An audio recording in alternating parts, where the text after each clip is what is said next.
किसी जंगल में टोनी चिड़िया और टुनटुन रहा करते थे। वह बहुत गरीब थे। वह गुब्बारे बेचकर अपना गुजारा किया करती थी। ठंडियों का मौसम था, ओले गिर रहा था। टोनी चिड़िया जंगल में गुब्बारे बेच रही थी। गुब्बारे ले लो, रंग बिरंगे गुब्बारे ले लो। टोनी चिड़िया ठेले पर गुब्बारे घूमकर बेच रही थी।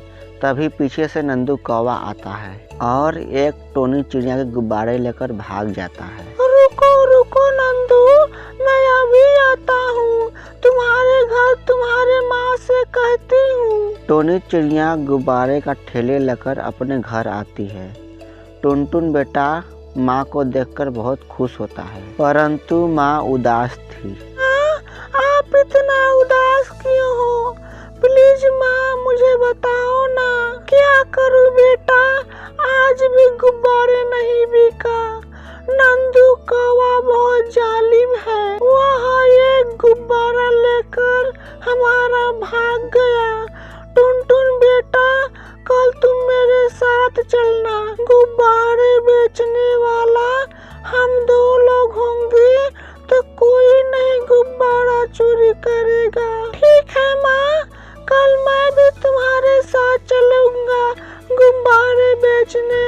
बहुत मजा आएगा। इतना कहकर माँ बेटा दोनों सो जाते हैं। कुछ समय बाद सुबह हो जाती है। टोनी चिड़िया टुनटुन बेटा के साथ जंगल में गुब्बारे बेचने जाती है। गुब्बारे ले लो, रंग बिरंगे गुब्बारे ले लो। टोनी चिड़िया इतनी बात कह ही रही थी, तभी नंदू कौवा आता है, एक गुब्बारे लेकर भागता है। वह इतना तेजी से भाग रहा था कि वह एक पेड़ में जाकर लड़ जाता है और नंदू कौवा के सर पर चोट लग जाती है।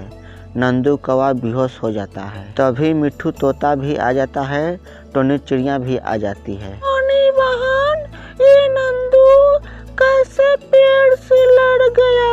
उसके सर से खून बह रहा है। तोता भैया, नंदू ने मेरे गुब्बारे लेकर भागा। कल भी भागा, आज भी भागा, परंतु भगवान को शायद अच्छा ना लगा। अंकल, हम और माँ दोनों जाने गुब्बारे बेच रहे थे, तभी नंदू कौवा आया, गुब्बारे लेकर बहुत जोरों के भागा। अच्छा तो ये बात है। इतना कहकर मिट्ठू तोता कालू कौवा के घर जाता है।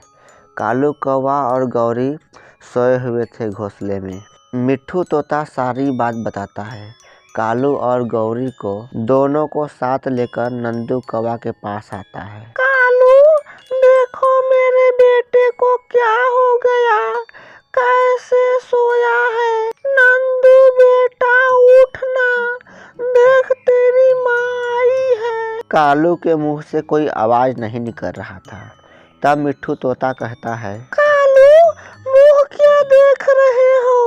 जल्दी से नंदू को बुलबुल डॉक्टर के पास ले जाओ, तुम्हारा बेटा बच जाएगा। तब कालू कौवा गौरी नंदू को लेकर बुलबुल डॉक्टर के पास जाती है। बुलबुल डॉक्टर, मेरे बेटे को बचा लो, मेरे बेटे को बहुत जोरों का चोट लग गया है। हाँ बुलबुल डॉक्टर, मेरे बेटे को बचा लो। मेरा बेटा एक ही है, मैं अपने बेटे के बिना मर जाऊंगी। आप लोग घबराए नहीं, आपका बेटा ठीक हो जाएगा। तब बुलबुल डॉक्टर नंदू का इलाज करता है। कुछ समय बाद नंदू होश में आता है। नंदू बेटा, तुमको चोट कैसे लगा? नंदू बेटा जैसे ही बताना चाहा, तभी टोनी चिड़िया आ जाती है और साथ में मिट्ठू तोता भी आ जाता है।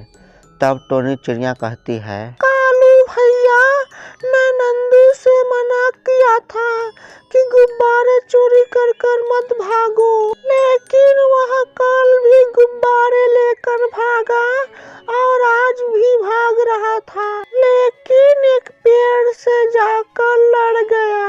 इसलिए मैं कहती हूँ कि कोई गरीबों का सामान ना चुराए, गरीबों को कोई परेशान ना करे, नहीं तो इसी तरह परेशान रहोगे कालू। टोनी बहन,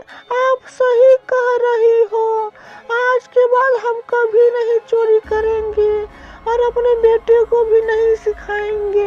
हमें माफ कर दो टोनी। ठीक है गौरी, टोनी तुमको माफ कर दिया। चलो टोनी, हम लोग चलते हैं। मिट्ठू तोता टोनी चिड़िया चली जाती है। हाँ तो मेरे प्यारे दोस्तों, इस कहानी से हमें क्या शिक्षा मिली कमेंट में जरूर बताएं। आपका धन्यवाद।